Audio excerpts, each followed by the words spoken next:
우리는 살면서 많은 책들을 마주칩니다. 기대했던 책이 실망스러울 때도 있고 예상하지 못했던 곳에서 인생책을 만나기도 하죠. 우연히 들른 작은 책방에서 혹은 가볍게 흘려들었던 대화에서 그런 만남은 조용히 숨어있다가 우리를 놀래키곤 합니다. 오늘은 어떤 만남이 숨어있을지 기대가 됩니다.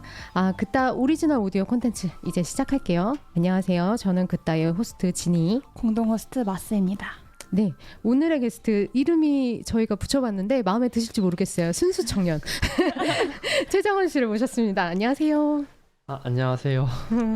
네, 그 마음에 드세요, 순수 청년? 부끄럽네요. 제가 장원님을 보면서 이제 느꼈던 감정이라서 사실은. 정말요? 네네. 일단 모르시니까 이제 듣는 분들은 모르시니까 자기 소개 간단하게 해주실 수 있을까요? 네. 안녕하세요. 저는 최장원이라고 하고요. 31살이고 책과 달리기를 좋아하는 사람입니다. 네, 순수 청년이라고 소개해 주셔서 되게 부끄러운데요. 네. 저는 딱히 소개라고 하면은 주로 항상 좋아하는 것만 생각이 나서 그냥 딱 소개하라고 하면 이제 건축이랑 심리학이랑 인간의 본성을 다루는 주제를 좋아합니다. 네, 주로 책에서 그런 주제를 찾아서 읽고요. 또 운동을 좋아해서 달리기, 수영, 웨이트를 주로 하고 있습니다. 네. 네. 그래서 커피가 왔어요. 여기 약간 싸한 느낌이라고 커피를 또 따뜻한 커피 드시겠냐고 하셔가지고 되게 사실 내가 쌍따봉을 계속 날려드리고 있어.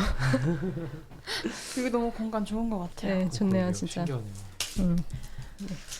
그래서 저 처음에 장원 씨가 달리기 좋아하신다고 하셨을 때 네. 저도 운동을 좋아하긴 하는데 유산소를 정말 싫어하거든요. 그게 확실히 네. 갈리죠. 네, 그래서 녹음하고 있는 건가요? 네네. 그렇구나. 어차피 네, 나중에 다 편집 들어갈 네네. 거라 들어갈 수도 있고요. 네. 안 들어갈 수도 네. 있고요. 네. 네, 장원 씨는 건축 전공이었었죠. 건축학인가요? 시작은 실내 건축학을 전공을 했고 네네. 나중에 건축공학 복수 전공하고 네, 실내 환경으로 이제 석사까지 했습니다. 네. 그렇죠. 그런데 달리기를 더 좋아하나요? 아닌가요? 달리기가 더 좋은 것 같아요. 네. 장원 씨가 그 얘기를 한 적이 있어요. 제가 달리기 너무너무 싫어하는데 같이 얘기도 하고 이러면서 달리면 더 좋을 수 있다. 어떠세요, 마스님? 같이 옆에서 얘기하면 때려주고 싶지 않아요? 저 달리는 누가 옆에서 말 걸면 힘들어. 말 걸지 마. 저리 달리고 있잖아. 저리 가. 막 이런데. 맞아요. 그게 너무 공감되는데요. 저도 이제 러닝을 좋아하니까 다른 사람들이랑 많이 뛰게 되는데 보통은 말하기가 힘들고. 맞아요. 네.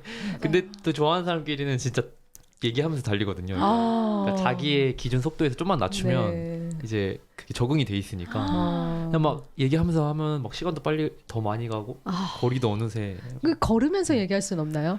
그러니까 약간 그게 달리는 사람들한테는 이제 산책처럼 되는 것 같아요. 나중에 이 조금 빠르게 뛰는 게 산책 같은 느낌. 그쵸. 그냥 기분도 좋아지고. 근데 그게 정말 취향의 문제인 것 같아요. 유산소 진짜 아까 말씀하셨는데 맞아요.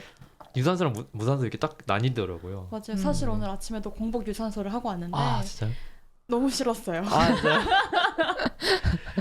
그게 진짜 저도 많이 봐요. 저도 운동이 워낙 좋아했으니까 이제 대학에서도 그 조정부를 했었는데 거기서 이제 운동 같이 원래부터 운동 선수는 아니지만 이제 운동에 관심 있는 일반인들이 모여서 이 운동 얘기를 많이 하잖아요. 근데 그렇게 운동 동아리인데도 달리기 싫어하는 친구가 되게 많았어요. 맞아요. 달리기 훈련은 기본으로 하거든요. 그건 진짜 싫어하는 사람들이 많더라고요. 맞아요. 네. 뭐든지 달리기가 기본으로 좀 들어가 있더라고요. 그렇죠. 그래서 싫었어요. 맞아요. 그런데 맞아요. 장원 씨가 막 이렇게 애정을 갖고 얘기를 하니까 한 번쯤은 나도 시도해 볼까 이런 생각이 들기도 하더라고요. 그래서 누군가가 막 애정을 갖고 얘기하는 거에 약간 이렇게 호감이 드는 느낌이 있어요. 예. 특히 그 사람이 이제 평상시에 호감이 있는 사람이었을 경우에는 그렇죠. 뭔가 해보고 싶고 그렇죠. 저기에 매료가 됐을 않았을까 싶고 그렇죠. 나도 같이 한번 해볼까? 네. 같이 이런 생각이 들죠. 네. 장원 씨는 요새는 또 여행을 좀 다니셨다고 들었는데 네. 어떤 여행을 어떻게 하셨나요? 아, 그 길게 다녀온 건 아니고요. 그 제가 이제 작년에 많은 변화를 겪었는데 회사를 다니다가 퇴사를 하고 가족 사업이 있었는데 그것 좀 돕기도 하고 근데 그러다가 이제 다시 이제 정말 좀 고민하는 단계로 다시 왔거든요. 네네. 그 사이에 이제 연말 연초에 한 번씩 다녀왔어요. 강릉하고 제주도 이렇게 네네. 짧게 다녀왔는데 주로 그냥 걷고 혼자 책 읽고 풍경 보고 이렇게 다녀왔는데 너무 좋더라고요. 네. 그래서 여행도 한번 갔다 오고 요즘에 계속 고민하는 시간이에요. 사실 뭐 이게 고민하는 게 지금 고민하고 있는 게 맞는지 모르겠는데 책 좋아하니까 책 읽던 대로 계속 읽고 좀 후기를 좀 적극적으로 좀 써보고 예. 그런 일들을 좀 하고 있어요. 네. 네. 후기라 그러면 책에 대한 후기인가요? 네네네네. 이게 책에 대한. 책을 워낙 저는 이제 좋아했는데 이게 어느 순간 약간 소비만 하는 느낌인 거예요. 너무 이게 읽는 게 좋으니까 자꾸 읽는데 뭔가 이렇게만 하다가는 너무 소비로만 하면 안 되겠다 싶어서 정말 힘들긴 하지만 어떻게든 짧게라도 느낌을 남기고 뭔가 이 책에 대한 나의 반응을 남기고자 노력을 하고 있어요. 아, 예. 네. 좋네요. 네. 네, 그래서 장원 씨가 얘기했던 것들이 사실은 이제 작년에 많은 일들이 있었고, 그래서 이 책을 고르신 것도 이따가 얘기가 나오겠지만 이 책을 읽으면서 이제 내가 요즘에 어떤 책을 좋아해 읽어라고 하면 그 사람의 상황이라던가 근황이라던가 약간 심정들이 보이잖아요. 맞아요. 그리고 그 같은 책을 읽고 후기를 나누는 그쵸, 데서도 그쵸. 이제 네. 이 사람이 어떤 지금 상황에 있는지가 네네. 잘 보이죠. 그래서 이 책에 대해서 그러셨구나라는 생각들이 좀 더 들었던 것 같아요. 예. 그 여행 같은 데 가면은 이제 마주치게 되는 작은 책방 같은 것들도 있잖아요. 그런 데서 책을 만약에 보게 되면 구매를 하러 일부러 찾아다니시기도 하시나요? 그런 작은 책방들이라던가. 책방은 있으면은 항상 구경 가고 싶고 그런 거는 이제 맞는데 막 거기서 꼭 책을 사게 되고 그러지는 않는 것 같아요. 생각보다 좀 신중해지는 게 있더라고요. 책을 이렇게 계속 찾다 보면은 약간 그래서 좀 솔직히 책방에 책을 사면은 여러모로 좋은데 그러니까 독립 서점들 경험도 하고 거기서 책을 사고 이러면 좋은데 저는 사실 한번 거기서 눈여겨본 것들이 있으면 바로 사진 않고 이제 봐놓고 장바구니에 담아놓고 네, 주문한다 아니면 도서관에서 좀 먼저 읽어본다든지 도서관에서. 네, 그렇게 하고 있습니다. 그럼 여행 가실 때 네. 책을 항상 가지고 가세요? 항상 네 중요하죠. 제일 중요한 정말요? 컨셉이어서 책과 함께하는 여행. 네네네. 제가 그 생각해 보면 뭐 옛날부터 책을 가지고 여행을 갔을 때 그 책하고 그 여행의 기억이 너무 같이 남는 게 너무 좋더라고요. 네, 그래서 예를 들면 예전에 한 군대 전역하고 내일로 기차 여행을 갔었는데 그때 그 이청준의 눈길이라는 소설 단편 소설집인데 그거를 읽었는데 그때가 마침 겨울이고 눈도 진짜 많이 온 데가 많았어가지고 낭만 있다. 네, 제가 그 풍경 보면서 그 책 읽으니까 진짜 기억이 네. 남더라고요. 사진처럼 그 장면이 같이 떠오르죠. 맞아요. 네. 저도 얼마 전에 읽었던 자기 앞에 생을 처음에 제주도 이제 북스테이에서 읽었는데 우연히 밤에 이제 얘기는 많이 들었었어요. 그런데 읽지는 않았었는데 밤에 우연히 그걸 골라서 읽기 시작했는데 이걸 손을 못 대겠더라고요. 그래가지고 밤새서 그걸 읽었는데 그 장면이 저도 같이 떠올라요. 북스테이에서 밤에 새벽에 내가 이게 큰 테이블에서 혼자 앉아서 이제 그거를 보면서 이제 울었던 기억이 나요. 맞아요.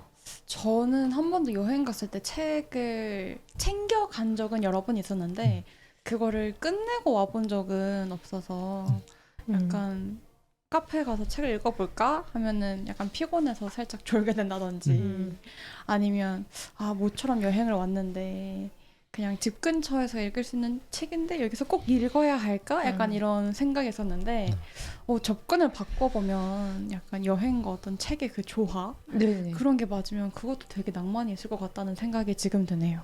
맞아요. 네네. 특히 그 상황하고 기억에 같이 남더라고요. 근데 진짜 희진님이 말씀하신 것처럼 그래서 저도 그 기차에서 그 눈길을 읽었던 기억 또 제주도 갔을 때 옛날에 한번 뭐 밀란 쿤데라의 불멸을 읽은 적이 있었는데 그건 막 게스트하우스 2층 침대 위에서 엄청 좁은 데서 불 켜고 읽었는데 엄청 아늑하고 엄청 집중이 잘 됐던 기억이 있어요. 네.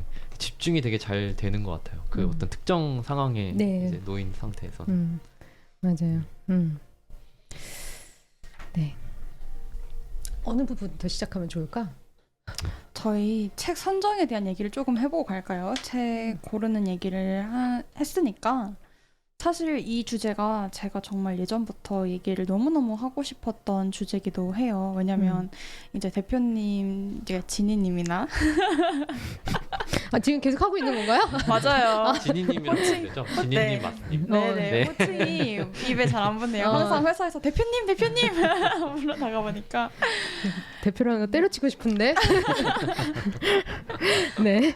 근데 이제 지니님이나 이제 장원 씨 같은 경우에는 워낙 다독하시는 스타일이시잖아요. 근데 이제 저는 책을 막 많이 읽는 스타일은 아니다 보니까 책을 읽어야지 하고 무슨 책을 읽지? 라고 하면 사실 굉장히 좀 고르기가 어려울 때가 많고 게다가 요즘에 뭐 SNS라던가 그런 데만 봐도 정말 책 광고들이 너무 많은데 그렇다고 책 광고가 되게 질이 좋은 광고들이냐? 그건 또 아닌 것 같고 대형 서점만 가도 막 베스트셀러 뭐 누구누구가 추천한 뭐 뭐뭐뭐한 뭐 소설 아니 무슨 책 이런 것들이 너무 많으니까 이런 홍수 속에서 내가 어떤 책을 찾아야 되게 잘 읽는 걸까 싶은 생각이 들어서 다독하시는 분들은 어떤 기준으로 책을 고를까 그게 정말 많이 궁금했었거든요.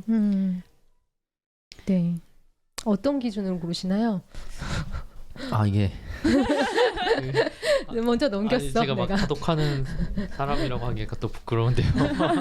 나도 살짝 거기에. 네, 있는 게 정말 사실 이거를 다독한다고 하기엔 또 그렇긴 하지만 저도 제 기준을 말씀드리면 그 책을 고르는 게 진짜 책을 어쨌든 좀 좋아하는 사람이라면 각자마다 진짜 역사가 있을 것 같아요. 그럴 정도로 책을 고르는 시행착오가 진짜 맞죠. 각자마다 맞아요, 있고요. 맞아요. 네. 저는 처음 책을 좋아하게 된 게 정말 본격적으로 읽은 건 군대에서부터였는데 많이들 역시. 그렇죠. 네. 네. 남자분들 많이들 그런데 일단 거기서는 일단 저는 그 어머니가 책을 좋아하셔서 집에 기본적으로 책이 좀 있었어요. 근데 이제 거기서 좀 항상 군대로 갖고 들어갔던 책이 휴가에서 좀 들어봤을 법한 책들, 한 번쯤은 들어본 책들. 그러니까 그런 책들을 많이 들고 갔죠. 뭐 이거는 진짜 좀 뭐 필독서다. 그러니까 되게 흔히 말하는 그런 학교에서도 막 권장하는 그런 도서들을 갖고 들어갔었는데 그건 좋았던 게 군대에서는 정말 제한돼 있고 그냥 어차피 할 게 없어서 재미가 없어도 그 책을 읽게 되고 좀 어려워도 읽게 돼서 그때 거기서 좀 그런 것들을 좀 인내심을 가지고 읽어보니까 진짜 이게 왜 이렇게 유명하고 좀 깊이가 있는 책이라는 걸 느낄 수 있었거든요. 네네. 그래서 그런 책들로 시작을 해서 그건 좋았어요. 근데 그 뒤로 이제 책에 관심이 생기니까 이제 휴가 나오면 서점도 가서 새로운 책도 막 사는 거예요. 근데 그때야말로 시행착오였던 게 이제 막 제목에 홀려서 사게 되는 책들이 많은 거죠. 제목이 완전 맞아, 재밌어 맞아. 보인다. 그러면 시간이 그렇게 많지 않고 그냥 일단 한 5-6권 고르는 거예요. 근데 그렇게 갖고 들어간 책은 훨씬 아쉬운 경우가 더 많았어요. 네, 아무래도. 제목만 보고 골랐을 경우에 그게 아쉬운 경우가 좀 많았고 아무래도 그때 좀 느낀 거는 이게 아직 제가 딱 알아서 잘 고를 수 있는 게 좀 부족하다 보니까 그 집에서 그런 골랐던 책들도 어쨌든 좀 명성이 있는 책들이잖아요. 그렇죠. 그런 흔히 말하는 게 스테디셀러라고 하는 책들을 네네네. 좀 위주로 고르게 됐던 것 같아요. 음. 그 서점도 가보면 베스트셀러가 있고 또 스테디셀러 좀 맞죠. 있잖아요. 네네네. 스테디셀러는 진짜 오랫동안 사랑을 받고 있는 책이니까 많은 사람들한테 읽히고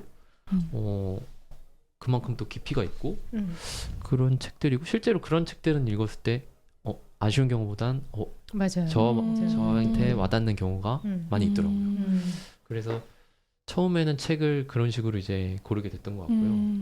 그리고 그 뒤로는 되게 이게 신기한 게 그런 정말 저한테 이제 좋은 책을 만나기 시작을 하면은 고민을 그렇게 많이 안 해도 되게 되는 게 계속 이어져요. 그 안에서 새로운 책들이 계속 소개가 되고요.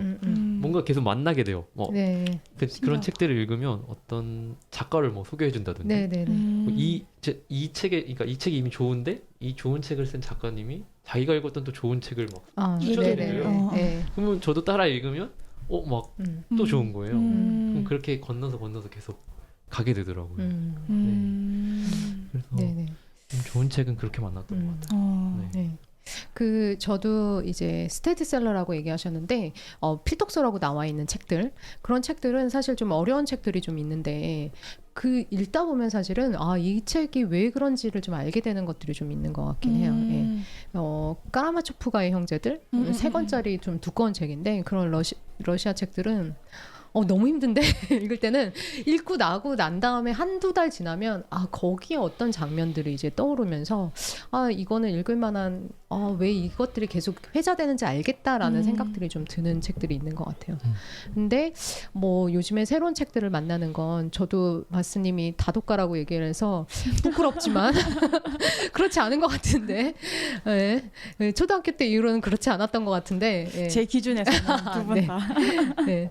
그래서 생각해보면 이제 새로운 책들을 만나는 건 제가 이제 신뢰하는 사람들의 책들 추천들을 좀 받는 것 같긴 해요. 일단 맨 먼저는 책 제목을 보고 고를 때도 있었고요. 근데 그게 몇 번 실패한 적도 있고, 그다음에 목차를 이제 그다음에 봤었는데 그것도 좀 실패한 적이 있었어요. 근데 그리고 난 다음에 지금 제가 선택한 건 아예 새로운 책을 만날 때는 아무 페이지나 한 페이지를 펴요. 그리고 그 페이지가 좋으면 다른 페이지도 좋더라고요. 그래서 이런 방법들을 제가 개인 혼자서 고를 때는 그런 식으로 하고 다른 분들의 약간 추천이나 그런 것들을 볼 때는 제가 신뢰하는 분들의 이제 책을 추천받기도 하는데 김영하 소설가님이 이제 팟캐스트 했을 때는 거기서 얘기하신 책들은 거의 다 좋았어요. 근데 제가 유시민 그 작가님을 너무 좋아하는데 알릴레오 북스에서 추천하신 책들을 읽기는 하고 그 책이 좋기는 하지만 저한테는 좀 어려운 것들이 좀 많았어요. 그래서 저랑 조금 안 맞는 부분들도 있었고 그런데 독서 모임 또 할 때도 다양한 분들이 이제 책 추천을 하시잖아요. 그럴 때도 이제 참 좋다라고 하는 게 있고 나랑은 좀 다른 것들을 좋아하시네 이런 분들도 있긴 했고 저는 뭐 그런 식으로 고르는 것 같아요. 저는 아직도 약간 좀 1차원적으로 책을 골라요. 제목을 보고 그다음에 표지를 좀 봅니다. 표지 디자인이 꽂혀야 펼쳐보거든요. 그래서 처음에 자기 앞에 생 책을 추천해 주셨을 때 서점에 가서 그 표지가 그 어린아이가 이렇게 있는 그림책 같은 표지였어요. 그걸 보고 이거는 추천을 받지 않았더라면 절대 펼쳐보지 않았을 거다 생각이 딱 들더라고요. 그래서 저는 아직도 그러니까 무슨 책을 골라야 될지 모르겠으니까 오히려 그냥 가서 표지를 먼저 보고 제목을 보고 끌린다 그러면은 펼쳐보고 그 펼친 페이지에 문체가 마음에 든다 그러면 일단 사거나 읽어보는 편이거든요. 네. 디자인이 이렇게 중요합니다. 그러니까요. 저 같은 사람도 있다는 거. 근데 실제로 출판사들에서 디자인 다시 해갖고 와서 굉장히 많이 판매량이 늘었다라는 그런 것도 되게 많이 나오고 있어요. 저도 요즘에 그래서 보면 되게 그 인스타 형식의 에세이들이 많잖아요. 약간 곰돌이푸 행복해도 괜찮아. 어피치 울어도 괜찮아. 그러니까 이런 것들 그런 것들 때문인지는 몰라도 캐릭터가 들어가거나 너무 뭔가 동화 같은 표지다. 그러면 약간 저것도? 약간 이런 생각이 먼저 드는 것도 좀 있는 것 같아요. 근데 그건 너무 귀엽다. 그 캐릭터랑 같이 떠오르면서 너무 귀엽다. 근데 요즘에 그런 거 보면 약간 좀 책이 요즘에 뭐 어떤 의미일까 생각도 많이 들고 가서 보면 이런 책을 한 번쯤은 읽어보고 싶어서 사실 제가 그거를 펼쳐본 적이 있어요. 한번 펼쳐보신 적 있으세요? 그런 뭐 인스타 양산형 에세이 네네네. 보면 안에 딱 펴보면 글이 있는 것도 아니고 그냥 일러스트 있고 한쪽에 그냥 약간 명언 같은 약간 그런 형식의 네네. 에세이라서 아 역시 표지가 이렇게나 중요하다. 네. 그렇게 여러 번 생각을 했어요. 음. 그래서 저는 라디오 같은 유튜브 아니면 팟캐스트를 되게 많이 듣는데 책에 관련한 컨텐츠를 막상 많이 들어보지는 못했던 것 같거든요. 기껏 해봤자 그 알쓸신잡에서 책 얘기하는 정도? 근데 이제 두 분이 만약에 듣는다면 아까 얘기하셨던 유시민 작가님의 팟캐스트나 그런 것처럼 따로 또 책에 관련한 컨텐츠를 즐겨서 들으시거나 보시는 게 있으실까요? 저는 그 김영하 팟캐스트 얘기해 주셨는데 저도 정말 비슷한 것 같아요. 네. 취향이. 저도 정말 거기서 좋은 책 많이 만나서 옛날에 많이 읽었어요. 그 김영하의 책 읽는 팟캐스트라고 예전에 맞아요, 그걸 맞아요. 계속 하셨는데 그게 근데 한번 70편 정도까지밖에 네. 없어요. 그리고 이제는 서비스를 안 해요. 네, 그쵸. 네, 안타까웠어. 근데 지금도 전 그래도 만났던 게 그 인스타에서 김영하의 북클럽이라고 한 달에 한 권을 김영하 작가님이 선정을 하셔서 그걸 다 같이 읽는 어떤 프로젝트처럼 하는 게 있더라고요. 거기서 추천해주신 책들 좋더라고요. 그래서 저는 최근에 그 읽지 않은 책에 대해 말하는 법. 네네. 저 그거 샀습니다. 아 정말요? 어머. 네, 일단 제목이 재밌잖아요. 네. 읽지 않은 책에 대해서 말하는 법. 그럼 약간 누가 보기에는 책을 안 좋아하는 사람이 이거 읽으면 좀 네네네. 아는 척 좀 할 수 있나? 맞아, 이렇게 맞아. 하는데 막상 그거 읽어보면 진짜 책을 좋아하는 사람을 위한 책이구나 싶거든요. 거기서 앞쪽에 그런 말을 해요. 막 책을 좋아하는 사람들이 이 책을 읽는 동안 다른 책을 못 읽는 게 너무 괴로워한다. 세상에 너무 많은 책이 있는데 내가 이 책을 선택하는 순간 그 나머지 기다리고 있는 책들은 이걸 못 읽는 게 너무 괴로워하는 특징이 있다. 네. 그 책을 좋아하는 사람들 보면 내가 그 사람들을 위해서 위안을 주는 어떤 하나의 전략을 네네. 제시해 주려고 한다. 너가 책 제목만 보고 읽지 못해도 아쉽을지라도 이것에 대해서도 충분히 이야기할 수 있고 생각할 수 있는 방법을 막 전해주겠다. 이런 느낌의 내용이었거든요. 네. 정말 재밌게 읽었어요. 네. 김영하 작가님이 추천해준 책이 그렇게 재밌는 책이 많더라고요. 네네, 맞아요. 잠시만요. 소음이 들어가서.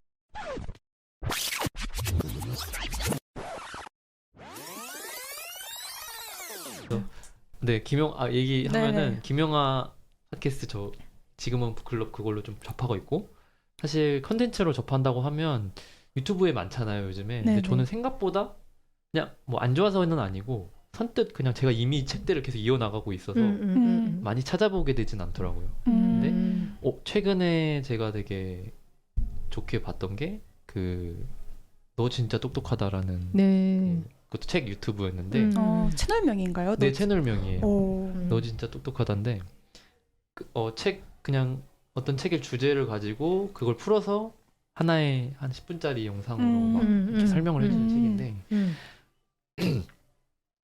그 엄청 재밌게 얘기해요. 되게 한국 현실 우리가 살아가는 진짜 그런 환경에 맞춰서 네네. 좀 추상적이거나 어려운 책도 엄청 쉽게 풀어서 얘기를 해주고 우리한테 되게 실생활에 와닿게 설명을 해주더라고요. 그러면서 그게 막 마냥 가볍지 않고 되게 깊이가 있어요. 되게 생각을 좀 깊이 해볼 수 있는 주제들에 대해서 예를 들면 뭐 파우스트 같은 것도 파우스트 그냥 뭐 제목은 사실은 좀 유튜브스럽긴 해요. 뭐 몇 분 만에 읽은 것처럼 해드림 뭐 이런 건데 네 이런 건데 생각보다 그걸 읽으면 진짜 그 내용 요약이 잘 되고 거기서 나올 수 있는 메시지들을 잘 전해주는 느낌이었거든요. 네. 그래서 그 어른의 중력이라는 책을 거기서 추천을 받았어요. 그 채널에서. 네네네네. 그래서 그래서 그걸 지금 얘기해도 되나요? 아니면 아니요. 아무래도 저희가 오늘 선정한 그 책이 이제 그 컨텐츠에서 이제 보셨다 해가지고 그래서 컨텐츠를 한번 여쭤봐야 되겠다 생각을 한 거거든요. 거기서 알게 됐어요. 네. 네. 그래서 사실 근데 이제 광고하는 컨텐츠들 너무 많잖아요. 책 맞아요. 광고하는 컨텐츠도 맞아요. 많아서 사실 저는 유튜브를 거의 안 봐요. 네, 제가 딱 이제 좋아하는 사람의 그 김영하 작가님이나 유시민 작가님 이렇게 보는 거지 딱 이렇게 잘 믿지를 않아요. 그런데 파우스트 같은 건 사실 광고할 게 없는 책이잖아요. 그쵸. 그거는 그쵸. 누구도 광고하지 않을 거잖아. 그쵸. 그래서 그쵸. 그런 거를 한다 그러면 약간 믿음이 가는데 신간이나 뭐 이런 것들을 뭐 얘기한다 그러면 일단은 의심하고 보는 것 같아요. 그리고 저는 이제 글을 읽는 것 자체를 되게 좋아해서 그래서 그 다음이나 네이버에도 이제 책 광고들이 이제 좀 나오잖아요. 그런 거 재밌는데 뒤에는 사실은 좀 뭔가 이렇게 얘기를 안 해준다던가 아니면 그 책 내용하고 전혀 다른 것도 있거든요. 그래서 그런 것들 때문에 조금 신뢰성이 떨어지는 것 같긴 해요. 그래서 콘텐츠들도 진짜 좋은 콘텐츠들을 만나는 건 정말 행운처럼이다라는 생각들이 들더라고요. 맞는 것 같아요. 저는 끽해봤자 책 읽어주는 남자, 책 읽어주는 여자 약간 이런 컨텐츠만 봤고 저는 오히려 광고 같은 이제 지니님이 말씀하셨던 것처럼 들어봤는데 이게 신간이다. 그래서 찾아보니까 광고다. 약간 이럴 경우에 오히려 그 책에 대한 관심도가 뚝 떨어져서 맞아요. 오기 아닌 오기로 니네가 백날 광고해봐라. 내가 그걸 읽나? 약간 이런 심리도 생기고 의미형인 것 같은데? 이 책에 나오는데 의미형인 것 같은데 내가 딱 저래 반항을 해. 반항을 해요. 네. 그래서- 인기 있는 가수 안 좋아하고. 네. 네. 후에 나중에 인기가 사그라들면 나중에 사그라들면. 좋네요. 네. 제가 지금 생각하고. 서태지를 좋아합니다. 약간 그런 공감되네요. 부분에서 네. 네. 그래서 저는 이제 그래서 이제 추천을 저는 오히려 조금 많이 기대는 것 같아요. 이제 제가 생각했을 때, 이 사람은 되게 책을 좋아하고 책을 많이 읽고 그런 것 같다. 그랬을 때 이제 물어보죠. 요즘에 뭐 어떤 책 읽냐? 좋아하는 작가가 어떤 작가냐? 이제 이렇게 했을 때 추천받은 책들은 이제 오히려 약간 좀 맹목적으로 너가 그걸 읽어? 그럼 나도 그걸 읽어볼래? 라고 하는데 오히려 뭔가 유튜브라던가 컨텐츠에서 이제 뭐 각 잡고 소개를 하는 것들은 약간 그건 네 생각이고 약간 이런 반항심이 네. 좀 있는 것 같아요. 네. 그래서 사실 저번에 독서 모임 때 네. 추천해 주셨던 작은 파티 드레스 네. 책이 저는 너무너무 좋았거든요. 저도요. 예, 너무 좋아해서. 실제로 그 책을 몇 권 사서 친구들 졸업 전시 때 그 책으로 선물을 돌렸어요. 그래서 이제 그런 경험을 바탕으로 네. 장원 씨가 추천해주는 책 믿을 만하다. 그치. 신뢰가 생겨버렸다. 네네. 그래서 이제 어른의 중력이라는 책을 이제 선정을 해가지고 네. 오늘 이제 얘기를 해볼 겁니다. 네. 굉장히 어른의 중력이라는 책 제목부터 저는 사실 되게 마음에 들었거든요. 그래서 아니나 다를까 딱 펼쳐보니까 정말 그 몇 장 안 되는 그 책 넘기는 시작부터 약간 가슴을 쿵 하고 치는 게 있었던 저도 도입부가. 도입부부터 약간 그런 책이었거든요. 그래서 작가 소개를 간단하게 이제 해드리자면 들으시는 분들을 위해서 사티아 도일 바이오크라는 작가가 집필한 책인데요. 작가가 이제 기존 직장을 그만두고 심리 상담을 하면서 들었던 내담 내용들하고 그걸 중심으로 해서 이제 16세부터 36세 시기를 쿼터 라이프라고 부르면서 그 시기에 대한 책을 쓴 책이에요. 근데 이제 물론 내담자의 이야기도 있지만 작가 본인도 그 시기에 굉장히 많은 경험을 하고 좌절, 갈등 뭐 이런 것들을 겪어서 그걸 같이 풀어서 얘기를 하고 있어요. 그래서 보시면 그 아까 지니님이 얘기를 하셨는데 크게 이 책에서 외향형 그리고 외향형 아니죠. 의미형과 안정형으로 나누죠. 그래서 이 책 의미형과 안정형을 생각을 했을 때 저는 딱 생각이 든 게 이거 요즘에 많이 얘기 나오고 있는 MBTI에 대조를 할 수 있겠다 생각이 들더라고요. 그래서 MBTI 따지고 보면 약간 J나 T 이런 쪽이 안정형일 것 같고 F나 P가 조금 의미형이 아닐까 싶거든요. 그래서 J형이 약간 계획대로 약간 인생 계획 착착착착 오늘 뭐 할지 내 인생 계획은 뭔지 결국에 나는 어디 회사를 가서 몇 세쯤에는 전세를 어떻게 구하고 뭐 이렇게 살아가는 이제 스타일이라면 조금 이제 P들은 조금 더 자유롭게 뭔가 철학적인 생각도 하고 사유도 하면서 이제 살아가는 유형이다 보니까 이게 이렇게 둘로 크게 나눴지만 조금 더 이해가 쉽기 위해서는 요즘에 얘기하는 MBTI로 같이 얘기를 할 수 있구나 생각이 들었거든요. 그래서 장원 씨는 의미형과 안정형 둘 중에 어느 타입이신 것 같으세요? 저는 이건 의미형이 확실하게 느껴졌고요. 이 책을 이미 그 유튜브에서 이제 설명을 하는 영상을 봤을 때 그걸 클릭한 이유가 이미 제가 하고 있는 고민을 거기서 딱 의미형이 하고 있는 고민을 너무 잘 풀어서 예, 맞아요. 줘서 그래서 사실 책을 고를 수밖에 없었고 이게 편집해 볼 수밖에 없었던 것 같아요. 네, 저는 이미 이제 대학교 다닐 때부터 좀 추상적이고 좀 의미 있는 것들에 대한 생각을 많이 하는데 현실적인 것들에서 좀 멀어지고 그런 느낌을 많이 받았었거든요. 근데 이 책이 정말 그 제가 하고 있던 그 고민들, 의미형이 할 법한 고민들을 소개해 주는데 그게 너무 저랑 비슷한 점들이 많아서 이 책을 읽으면 좀 네. 뭔가 도움을 받을 수 있겠다 해서 읽게 됐던 것 같아요. 네. 네, 저는 의미형과 안정형 전에 이제 이 작가가 왜 이런 고민들을 하게 됐는지에 대한 도입 부분이 너무 마음에 들었었는데 이 작가도 이런 일을 저런 일을 막 하다가 자기가 정말 이것들이 원하는 게 맞나라는 고민 때문에 방바닥에 앉아서 마룻바닥에 앉아서 엉엉 울었다. 그렇죠. 예, 그 장면이 이제 떠오르면서 저도 인생에서 몇 번씩 그런 것들이 있었던 것 같아요. 나는 도대체 누구이고 어디로 가야 되는지에 대한 것들이. 그래서 이게 한 번으로 끝나는 일은 아닌 것 같아요. 마룻바닥에 앉아서 엉엉 우는 것이.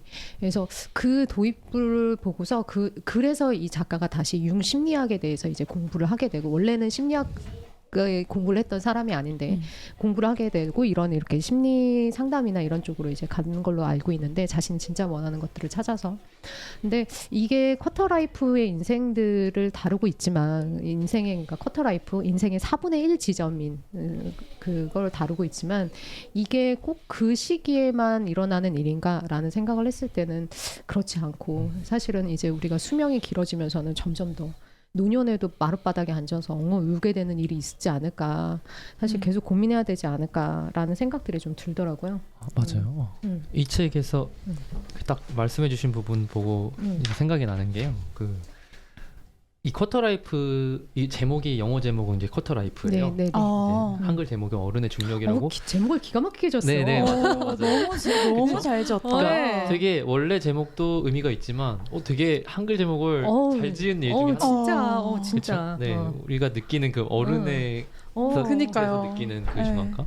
근데 그것도 이제 떠오르는데 일단은 저자는 융심리학을 공부했고 주제는 쿼터라이프를 주제로 한 사람이에요. 근데 앞에서 이미 분명히 짚고 있는 게 자기는 이 시기를 여기서도 심지어 16세, 36세라고 되게 넓게 잡긴 하는데 이거조차도 그냥 정말 임시적인 그냥 나누는 거지 쿼터라이프는 어느 시기가 될지 모른다는 거예요. 네네네. 그냥 인생의 어른 이제 청년기를 그 유선 이제 어린이 청소년을 지나서 이제 사회에 진출을 하게 되면서부터는 사실 그 고민이 시작되고 그게 언제 찾아올지 모르고 그 시기를 특정하는 게 오히려 되게 위험하다고 여기서는 얘기를 하고 있어요. 저는 인상 깊었던 부분이 그 세대를 지칭하는 거를 되게 조심해야 된다고 얘기를 하더라고요. 요즘에 막 MZ 세대 맞아요. 그 얘기가 나왔었죠. 나누는 얘기도 나오는데 그게 어떻게 보면 그 세대를 되게 특정하고 조금 조롱하는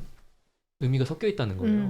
근데 자기는 그런 의미에서가 아니라 정말 그 쿼터 라이퍼들 지금 어떤 자기의 미래를 고민하고 있는 사람들에게 진짜 다가가서 어떤 도움을 줄 수 있는 조언을 주고 싶고 자기도 그런 힘든 시기를 겪었기 때문에 진짜로 도움이 되는 어떤 심리학을 하고 싶다. 그렇게 해서 자기가 융 심리학을 공부하게 된 계기를 설명하는데 이미 그 부분부터가 정말 와닿았어요. 되게 진심 어리게 도와주고 싶은 느낌이 들었고 계속 하는 얘기가 공감이 됐던 게 그냥 일반적으로 들을 법한 소리들 있잖아요. 이제 커터라이퍼들이 듣는 어떤 원래 그땐 다 힘든 거야. 막 맞아요. 뭐 어른들이 하는 얘기들 여기서도 이렇게 똑같이 얘기하거든요. 근데 그게 얼마나 오히려 더 위험한 말이고 오히려 이제 상처가 되고 의미 없는 말일 수 있는지를 여기서 또 지적하고 있거든요. 맞습니다. 그 부분부터도 이제 공감이 되는 부분이었어요. 네네네. 네. 그 작가가 그런 얘기를 해요. 그 시대는 이야기의 배경일 뿐이지 그 세대 자체가 아니라고 했던 것 같아요. 정확한 네, 맞아요, 그 맞아요. 단어는 생각이 네, 네. 안 맞아요. 저도 그 나는데 부분이 생각났어요. 그 시대는 그러니까 저희가 뭐 MZ 세대다, 뭐 X 세대다 이렇게 얘기를 해서 사실 어떻게 보면 지금 미디어에서 다루고 있는 MZ 세대들도 사실 조롱에 가까운 이야기들이 정말 많거든요. 근데 따지고 보면 이 나이대는 누구나 겪는 나이대고 정말 작가가 얘기했던 것처럼 배경이 다를 뿐이지 똑같은 고민, 똑같은 그 뭐랄까 감정들을 직면하는 시기는 같다고 보거든요. 그 타이밍은 조금 다를지 몰라도. 그래서 그 문장에서 아 정말 사실 이게 지금 MZ니 X니 뭐 세대로 나눠지고 네네. 있지만 사실은 맞아 이거 같은 다 고민을 하고 있지. 그리고 이런 고민을 다 해서 어느 지점까지 그 나이까지 다 도달은 한 거지라는 생각이 되게 많이 들더라고요. 네, 맞아요. 그래서 그리고 이제 이 작가가 얘기했던 게 그래서 자기 자신을 알고 자기 자신이 세상과 어떻게 소통하는 사람인지를 알아야 된다라고 해서 이제 의미형과 안정형으로 크게 이제 구분해서 얘기를 이 책에서 하고 있는데 그래서 저희가 계속 의미형이니 안정형이니 얘기를 하고 있죠. 그래서 이 얘기가 본격적으로 시작하기 바로 전에 자기 자신을 알라? 그러면 신을 알게 될지니. 이런 얘기가 맞아요. 이제 나오거든요. 그래서 이제 의미형과 이제 생애 4분의 1 그러니까 커터라이퍼들이 이제 하는 그거 고민들은 다른 뭐 세대에도 하겠지만 굉장히 이제 자기 자신에 대해서 어떻게 나아갈지 모르고 방황하고 그다음에 이거였다고 생각해서 이제 공부까지 하고 있고 근데 그게 아닐 수도 있는 어떤 그다음에 뭐 그런 것들이 이제 되게 이제 그런 시기를 겪는 그거를 크게 이제 커터라이퍼라고 얘기를 하고 그래서 자기 자신에 대해서 알아가는 얘기들을 하고 있습니다. 이 책에서. 네. 그래서 사실 오늘 멤버가 딱 20대, 30대, 40대로 구성이 되어 나이 있어요. 밝히지 마시죠. 누가 40대고 누가 20대고 말은 안 하겠지만 발끈하는 사람이 그렇지 않을까요? 지금? 근데 저는 네. 그 균형에 대해서 이 책에서 되게 얘기를 많이 하고 있는데 의미형과 안정형 이 두 네. 개의 그 밸런스를 맞추는 게 되게 중요하다. 그래서 저는 곰곰이 생각을 해봤거든요. 사실 네네. 고민까지도 갈 필요가 없었던 질문이긴 한데 나는 과연 안정형인가? 고민을 왜 했어요? 의미형인가? 저는 100% 의미형이었는데 사실 제가 되게 욕심이 많은 사람이어서 추구하는 삶 라이프가 정말 어떤 한 라이프 난 이렇게 살고 싶어가 아니고 되게 다양해요.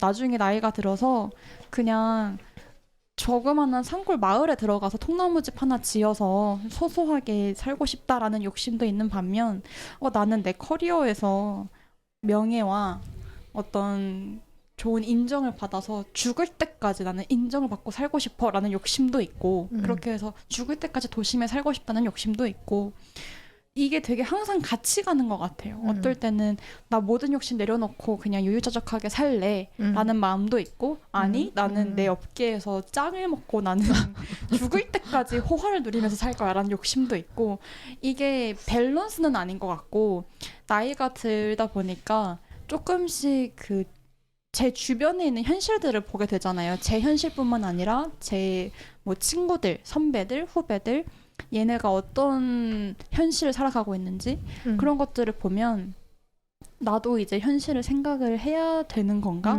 말씀하셨던 것처럼 현실과 조금 동떨어지는 느낌을 받는다고 하셨잖아요. 저도 이렇게 내가 살다가는 너무 몽상을 하면서 살아가는 게 아닐까?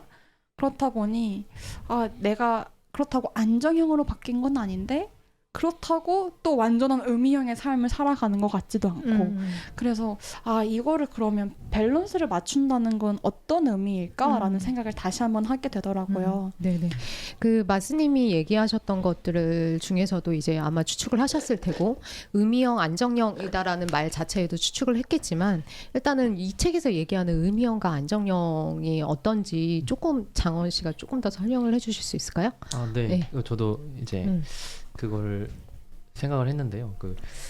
일단은 이 의미형이랑 안정형을 나눈 것 자체가 이 책을 저도 읽게 된 계기가 됐어요. 왜냐면 유튜브에서 정말 간결하게 설명을 해주거든요. 근데 실제 뭐 이 책을 읽어도 이미 그냥 이해가 와닿게 그냥 내가 안정형이면 안정형, 안정형 이렇지, 뭐 의미형이면 의미형이 이렇지 이렇게 와닿을 정도로 되게 간단한 분류예요, 사실. 근데 좀 여기서 근데 경계해야 될 것은 그 유튜브에서도 되게 이제 좀 비판점으로 가지고 있는 부분이기도 한데 두 유형으로 나눌 수는 없는 거잖아요. 사실. 그렇죠. 사람. 그렇죠. 지금도 16개도 힘든데. 네, 맞아요. 안 그래도 16개도 그쵸. 막 이거를 안 믿는 사람도 있고 그쵸, 되게 그쵸. 부정적으로 보는 사람도 네네. 있는 와중에 두 유형으로 나눈다는 것 자체가 되게 네네. 너무 러프한 분류 방식인데 근데 그래서 오히려 그게 단점이다 장점이라고 거기서 설명을 하거든요. 저도 좀 공감을 한 게 어쨌든 이 저자도 이 책에서 말하고 있는 게 하나의 이제 스펙트럼으로 봐줬으면 좋겠다는 거예요. 좀 음이형의 경향을 보이는 사람이 있고 안정형의 경향을 보이는 사람이 있는데 이거는 자기 자신을 알아가는 과정에 있어서 그냥 도움이 될 수 있는 어떤 도구에 네네네네. 가깝다고 이제 얘기를 하거든요. 네. 저도 일단 그 부분은 짚고 넘어가야 될 것 같고 간단히 이제 음이형하고 안정형을 이제 설명을 드리면 이제 안정형은 안정을 좀 말 그대로 안정을 우선시하는 삶에서 그러니까 기준은 이거예요. 그러니까 딱 그것도 되게 좋은 설명이었던 게 일단 아까 쿼터라이프로 좀 돌아가서 설명을 드리면 네. 쿼터라이퍼들이 왜 그렇게 혼란을 겪는가 하면 우리 사회는 이제 학교를 졸업을 하고 교육이 끝난 그 시점에 분명히 학교에서 많은 걸 해왔고 하라는 대로 이제 잘 해왔는데 졸업을 하는 순간 이제 잘 가. 막 너 알아서 잘 해봐. 이렇게 내던져지는 상황에 놓인다는 거예요. 그 책에서 여기까지야. 맞아. 우리 도움은 표현이 여기까지야. 있죠. 라고 네. 이렇게 딱 그런 얘기를 표현이 해요. 있어요. 맞아요. 다 이제 약간 예. 이렇게 얘기를 하고 그때부터 이제 자기 살 길을 찾아가는 과정에서 어떤 경향이 나타난다는 거죠. 그러니까 혼란스러운 건 다 똑같은데 이제 한 유형은 안정형 경향을 보이는 사람들은 그냥 바로 그럼 빨리 뭘 해야 되지? 그러니까 내가 빨리 이제 돈을 벌어서 안정을 구축을 해야 되고 뭐 직업을 어떻게 가져야 되고 또 뭐 돈을 벌어서 집을 사고 이런 일들을 이렇게 해야겠다. 아까 말씀하신 그렇게 계획적으로 그렇게 해나가는 사람들을 말해요. 그래서 그 유튜브에서 이거는 분류를 또 비유를 해줘서 좋았던 건데 여기 나온 내용은 아니고 예를 들면 책을 고르는 기준으로 봤을 때 안정형은 뭐 자기계발서, 경제 경영 이런 서적들 열심히 네, 읽어가면서 네, 공부하고 현실에 네. 대해서 빨리 주식 같은 것도 막 공부하고 네. 그렇게 안정을 갖춰 나간다는 거죠. 근데 그에 반해 의미형은 바로 그렇게 내던져졌을 때 일단은 너무 혼란스러운 거예요. 나는 학교에서 배움을 추구하고 의미를 잘 막 이런 게 중요하다고 생각해 왔는데 성숙하고 지혜로운 사람이 되는 것. 그래서 책도 예를 들면 뭐 에세이나 문학만 그냥 찾아 읽는 사람이었던 거예요. 근데 갑자기 너 알아서 살아 이렇게 하니까 이제 현실적인 어떤 요건들을 갖춰야 되는데 그게 너무 낯선 거예요. 그래서 현실적인 일들은 자꾸 멀리하고 막 도서관에 처박힌다는 듯이 뭐 이런 경향을 보인다는 거죠. 그래서 저자가 말하는 어떤 이 두 경향성에서 나타날 수 있는 문제점이 뭐냐면 먼저 안정형의 경우는 좋아요. 일단 현실적인 요건을 잘 이제 갖춰서 나가는데 오히려 이게 뒤에 가서 좀 위험할 수 있다는 거예요. 이제 공허해지는 상황들이 많이 나타난다는 거죠. 내가 열심히 달려왔는데 인생의 의미가 나중에 가서 이제 여유가 생기고 이랬을 때 너무 공허한 사람이 된다는 거예요. 또 그에 반면 의미형은 이미 처음부터 이미 문제를 겪죠. 근데 오히려 나중에는 이런 표현이 있어요. 너무 그것도 와닿았던 게 뭐 아직 와닿은 시기는 아니지만 그 중년의 위기라는 표현을 하는데 그게 의미형한테는 별로 그 의미가 없다는 거예요. 계속 위기여서. 의미형한테는 그냥 매 순간이 위기라는 거예요. 맞죠. 근데 오히려 의미형은 진짜로 지금 당장 이 사람이 혼자 먹고 살고 독립을 해야 되는데 이걸 못 하고 있으니 제 앞가림을 못하는 사람이 되는 거죠. 이게 어떻게 보면 더 문제일 수도 있는 상황이에요. 그래서 저는 이 모든 거를 너무 정말 한마디로 여기서 비유해 준 게 너무 와닿았던 게 이제 의미가 술이라면 안정은 그 술을 담는 잔이라는 거예요. 맞아요. 그래서 의미형의 경우 내가 아무리 술을 많이 갖고 있어도 그 잔이 없으면 그걸 담지 못하고 그냥 의미가 없게 되는 거고 안정형의 경우는 잔을 엄청 크게 만들었는데 거기에 안에 아무것도 안 남긴 상황이 된다는 그 말이 너무 잘 표현을 해주는 게 아닌가. 그래서 그 비유가 정말 저도 와닿았던 부분이 그 저자가 내담자랑 심리 상담을 하면서 어떤 편을 썼냐면 지금 이 사람에게는 술잔이 부족한데 그래서 술잔을 만들어야 되는데 그렇다고 해서 이 사람이 가지고 있는 술을 버릴 필요는 없다라고 딱 표현을 하거든요. 그래서 맞아요. 어떻게 이런 표현을 하지 싶었어요. 그래서 그 내담자 얘기들을 딱 보면 물론 말씀하셨던 것처럼 그 두 가지로 나눈다는 게 너무 러프하긴 하지만 의미형과 안정형이 무너지는 유형이 확연히 달라요. 정말 의미형들은 변호사도 나오고 뭐 총망받는 농구 선수들도 있었는데 갑자기 자기 커리어에 대해서 회의감을 느끼고 나 이게 다 무슨 의미인지 모르겠어요. 생각해보니 난 한 번도 정말 이걸 원했던 적이 없는 것 같아요. 안정형이? 안정형이요. 네네. 안정형이 약간 그런 식으로 무너지고 이제 의미형 같은 경우는 안정형 뭐 책에서는 안정형인 애인을 두고 있는데 삶이 비교가 되면서 내가 이렇게 살아서는 안 될 것 같은데 어떻게 살아야 할지 모르겠다 말씀하셨던 것처럼 생계에 대한 어떤 막막한 현실적인 고민에서 일어서지 못하는 그래서 이거 두 개를 보면서 어떻게 정말 의미형과 안정형이 무너지는 모습이 확연히 다르고 또 그 안에서 무너지는 유형이 비슷할까라는 생각을 되게 많이 했었거든요. 네. 그래서 생각해 보면 안정형은 잘 살아가는 것처럼 보이는데 한번 무너지면 되게 깊게 무너지면서 그리고 이걸 어떻게 고민해야 되는지 모르는 것 같아. 그러니까 자기가 이런 게 처음인 거야. 처음이거나 되게 낯설거나 그래서 어떻게 고민을 해야 되는지를 모르는 거야. 그래서 그때 안정형한테 너 왜 그래? 라고 물어보면 얘기를 잘 못할 가능성이 크겠다라는 생각을 하거든요. 근데 의미형은 여러 번 계속 고민하는 친구잖아요. 그러니까 사실은 한 번에 깊게 빠진다는 보다는 인생이 계속 고민이야. 그래서 그래서 너 왜 그래? 그럼 너무 잘 알고 있어. 내 감정에 대해서도 잘 알고 있고 나 어떤 생각이 먼저 들어서 나 미치겠어. 그런데 옆에 이제 그 잔 얘기를 했는데 격가지를 쳐주거나 뭔가 이렇게 딱 이렇게 뭔가 이렇게 싹 감싸줄 만한 뭐가 없는 것 같아요. 그런 게 좀 위기를 겪을 때 두 사람의 차이겠다, 두 분류의 차이겠다 이런 생각도 들더라고요. 맞아요. 네, 아직 아까 MBTI 얘기하셔서 제가 안 그래도 이 고민이 많을 때일수록 좀 그런 거를 많이 공감하게 되고 찾게 되더라고요. 요즘에 그쵸. 많이 사주 이런 것도 네. 물어보고. 사주, 타로, 신점. 그렇죠. 네. 그러니까 어쨌든 그게 또 16가지 유형도 부족하다고 할지언정 어쨌든 그나마 그 16가지 중에 이제 같은 유형으로 분류되는 사람들은 네네. 비슷한 점이 있다는 얘기잖아요. 그렇죠. 그러면은 이제 유튜브나 이런 관련된 걸 찾다 보면은 그 막 댓글들이 이렇게 달려요. 자기랑 같은 유형의 사람들이. 예를 들면 INFJ는 이 의미형에 되게 정말 맞는 MBTI예요. 왜냐면 아까 J를 얘기하셨는데 네네. 사실 JP는 오히려 그 의미형도 되게 계획적일 수 있어요. 왜냐면 자기가 맞아요. 진짜 좋아하는 걸 찾으면 완전 뛰어들거든요. 맞아요. 제가 이제 맞아요. 뭐 예전에 뭔가 목표를 설정했을 때 그랬었고 네네. 근데 그러지 않았을 때 이제 혼란이 오는 게 문제인데 거의 비슷해요. 반응이 이제 INFJ들은 막 진로에 대한 얘기를 할 때 댓글에 막 20대만 그랬을 것 같죠? 막 30대 40대도 똑같아요. 자기 뭐 40 몇 살인데 자기 아직도 똑같다. 그리고 뭐 다들 괴로워하고 다 울고 있어요. 막 다 유유 막 울고 있고 막 인생 너무 막 힘들다 이렇게 얘기하고 있는데 그래서 생각해 보면 근데 INFJ들이 좀 해답으로 생각하는 말들은 주로 그런 거였어요.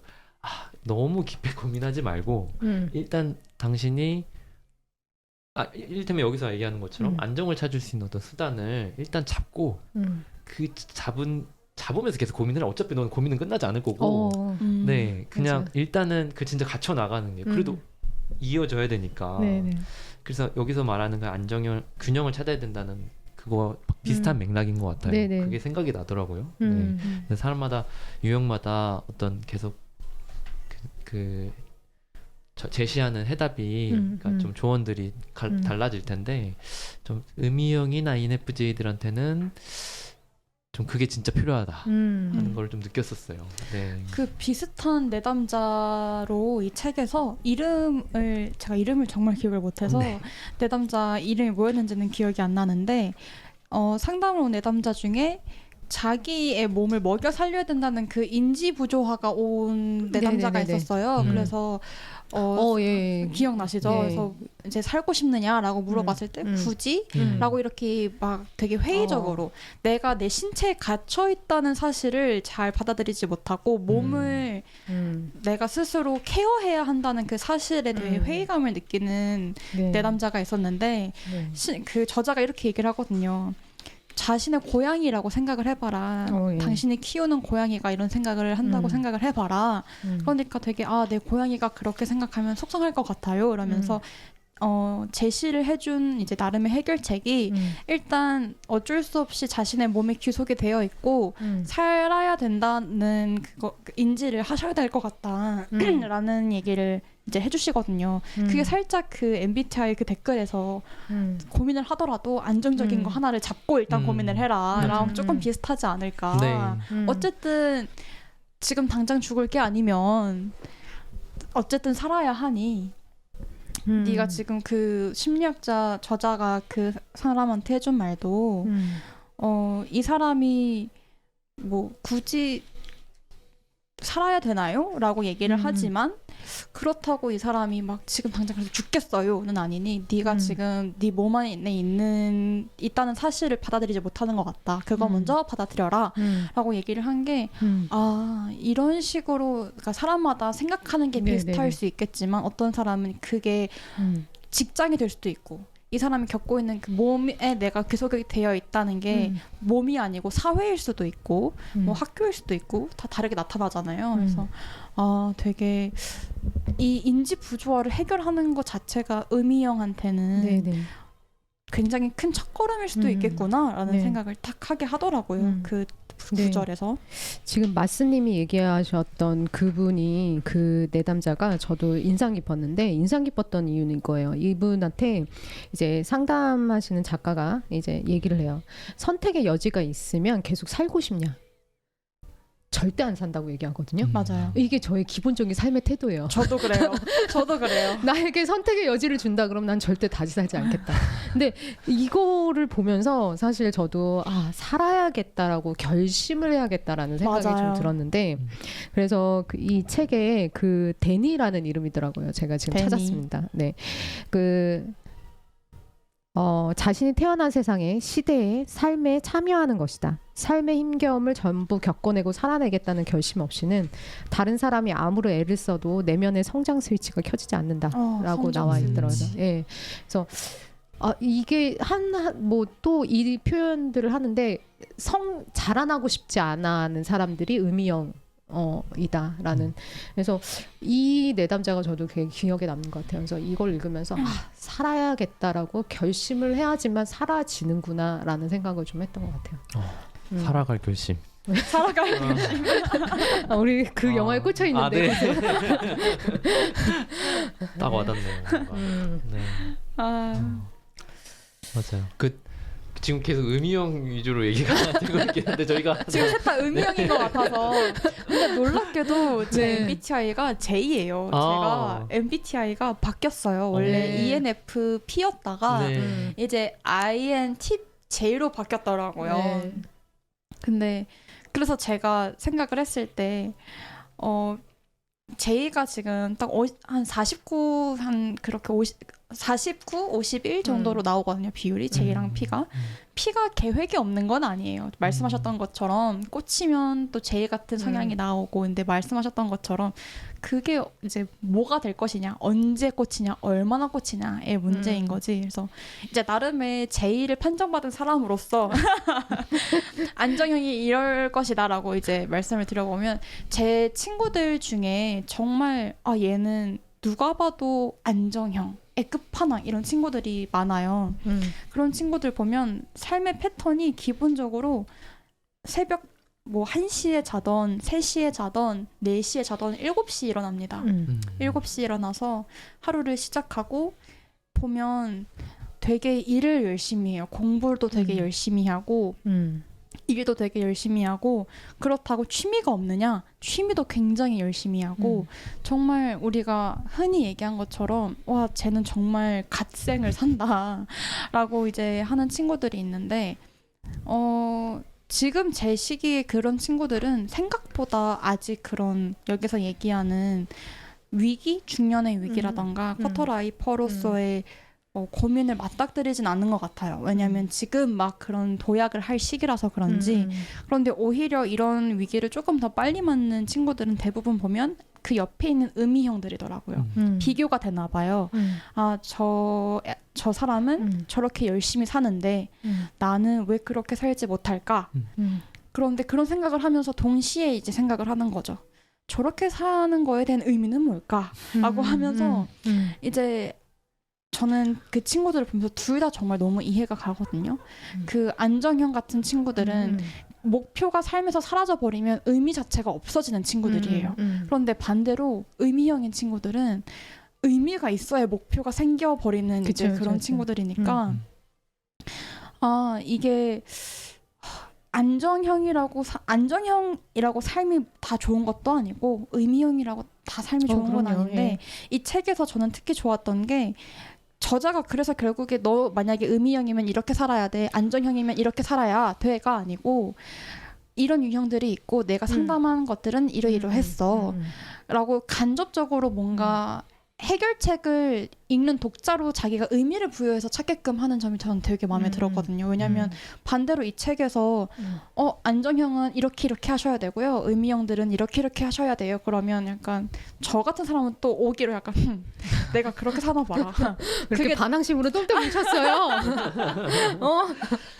그건 네 생각이고 라고 할 텐데 이 책은 오히려 약간 내담자의 이야기라던가 본인의 이야기라던가 그렇게 뭔가 비유적인 표현들도 많이 써가면서 얘기를 해서 제 친구들 생각도 많이 나고 되게 좀 받아들이기에 부담이 없는 왜냐면 제 시기가 약간 이런 시기인지 몰라도 누군가가 혹은 어떤 컨텐츠라던가 나를 너무 면밀하게 잘 보고 있는 것 같고 그래서 내 문제점을 저 사람이 너무 잘 파악하고 있는 것 같고 그러면 반항심이 생기거든요. 그러니까 아닌데? 그렇지 않은데? 근데 오히려 이 책은 그런 게 없이 약간 좀 잔잔하게 들어온다고 해야 되나요? 네네네. 그래서 조금 더 받아들이기 편했던 것 같은? 맞아요. 저도 그 점이 생각이 나는데 오히려 그러니까 그것도 장점이자 단점이 될 수 있는 부분인 것 같아요. 이제 고민하는 입장에서는 좀 더 어떤 실천적인 수단이나 그런 조언을 받고 싶은 느낌도 있는데 여기서 사실 그냥 결론은 균형을 찾는 게 중요하다라는 어떤 넓은 주제를 얘기를 하고 뒤로 갈수록 사실 더 구체적으로 들어가지 않은 게 아쉽긴 했거든요. 근데 그럼에도 불구하고 왜 좋았냐 하면은 그 앞에 이미 얘기했던 그 부분들 이미 그 시기를 겪은 자신의 일화와 네네. 그리고 그 시기를 겪고 있는 상담자들의 이야기를 그냥 전해줌으로써 이 사람이 처음에 이 연구를 시작한 의도도 이 쿼터 라이프를 자세하게 들여봐주는 심리학이 없었다는 거예요. 다 인생 전반에 걸쳐서는 많은 이야기들이 있지만 이 쿼터 라이프 시기가 얼마나 이 사람한테 괴로운 시기가 될 수 있고 또 얼마나 중요하고 또 소중한 시기인지를 이제 좀 생각하게 해주고 싶었다라는 부분이 있던 와닿았거든요. 근데 진짜 같이 한번 들어주는 느낌인 거예요. 제 이야기를. 네네. 제가 비록 이 사람한테 직접 얘기하진 못하지만 어떻게 들어줄 자세가 되어 있는 느낌이고 그리고 이 시기 자체를 느낄 수 있게 해주는 것도 되게 저는 좋은 계기였던 것 같아요.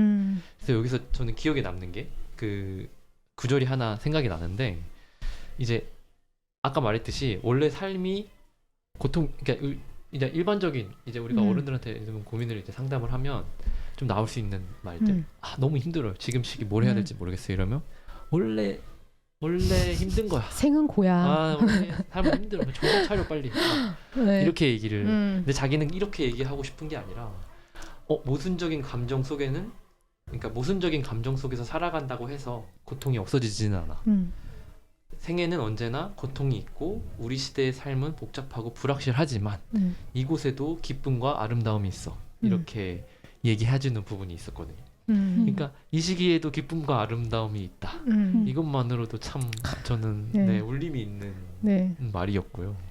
네, 그냥 저도 이제 생각을 하는 게 비록 의미형이 빨리 이제 안정적인 수단을 찾아가야 된다는 얘기를 해주고 있긴 하지만 또 그만큼 여기서도 계속 경청과 뭐 분리와 경청에서 부분에서 얘기하고 음. 있는 건 자기 자신의 소리를 듣는 그 과정을 인내심을 가지고 계속 네네. 시도를 해야 된다. 음. 이렇게 음. 얘기를 하는 부분이 있거든요. 음. 근데 저도 지금 고민을 하는 시기에 있어서 그런데 이미 몇 가지 시도를 이제 해봤고 거기서 너무 제가 이렇게는 계속 못하겠다. 뭐 회사를 갔을 때도 그런 생각을 해서 나왔기 때문에 이번만큼은 진짜 떠밀려서 가고 싶지 않은 생각이 있거든요. 네네. 작은 일이라도 내가 좀 주체적으로 해보고 싶고 좀 더 신중하게 뭐 고민만 하고 있을 수는 없지만 네네.